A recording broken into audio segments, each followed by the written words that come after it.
Hello my friends, it's the Game Boy Geek here. Today, we find ourselves in 1894 and the Snowdon Mountain Tram Road is building a branch line to the summit. Now you'll be helping with construction, but unlike other train games, you'll have to excavate your way up a mountainside as well as make and lay the track, construct viaducts and stations. Now all this is in competition with the weather of the Welsh mountains and the game itself. Snowdonia is a mid-weight interactive classic for 1 to 5 players, takes 30 to 90 minutes to play, and is published by Naylor Games. Now it's being crowdfunded right now, so I'm going to show you how the game works and I'll see you on the other side.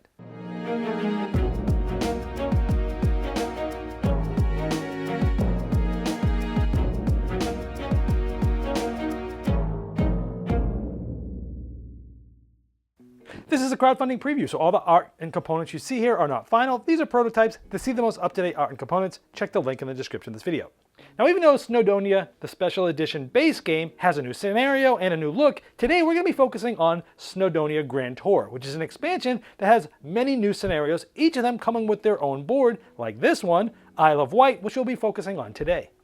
Now in this scenario, you'll be building 3 different railways on the Isle of Wight alongside several landmarks and sites of interest.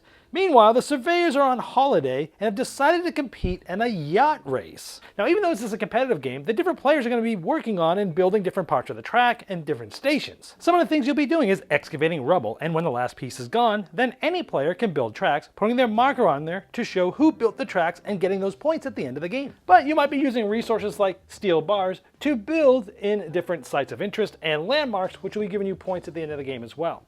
Each scenario comes with their own contract cards, which get mixed in with the main deck. And these are going to give you abilities on the tops of the cards, but they're also going to give you scoring potentials at the end of the game on the bottom, like this last card. If you build into 4 landmarks or places of interest, you'll get 11 points. Now in most scenarios, you'll be able to get a train. Now these trains are going to give you abilities that will be specific for certain actions, but they'll also be able to give you some points as well. But in this scenario, instead of trains, you're going to have boats and cars, and again, same types of things, abilities and or points.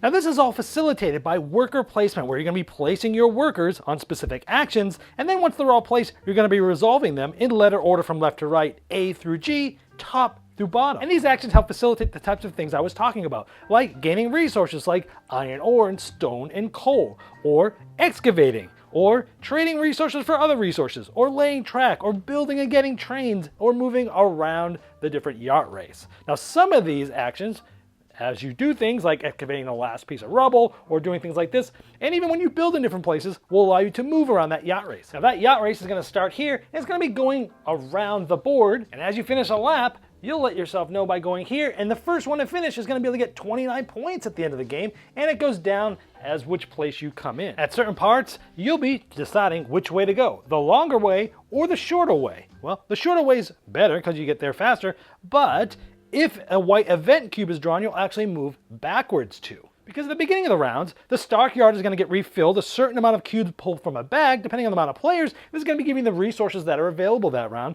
but also those white event cubes might come out, and that's going to cause different things to happen, including what I just talked about. And those events might affect things like excavating and trains and tracks and building and such like that as well. Also at the beginning of the rounds, the weather is going to be affected depending on which cards come out, and this will do different things. Like if it's rain, sun, or fog, it'll change how the game reacts to what you're building. For example, it will affect the work rate, which means when you're excavating, how much rubble you'll actually be able to remove. Or when you're laying track, up to how many tracks you can build, spending a steel bar for each of them. And this is going to be going up and down a lot based upon the weather. Like with rain, it's going down 1 each. If it's sunny, it's going up 2 and 1.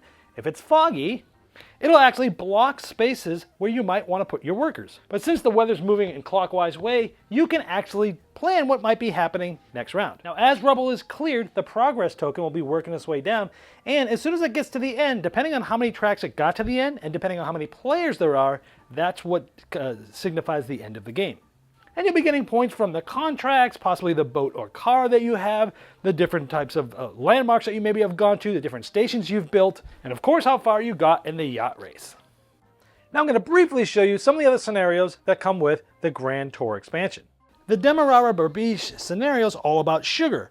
You'll be building plantations, harvesting sugar, refining it, and trading it for lots of points. And the event track is much more lenient than usual, giving players more time to make long-term plans and experiment with trains.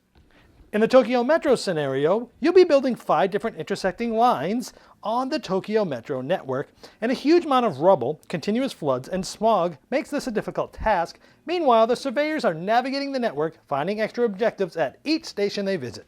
And finally, the La Belle Epoque scenario, it most radically alters the core rules. Instead of building a railway, players are passenger on the Orient Express, traveling from London to Istanbul.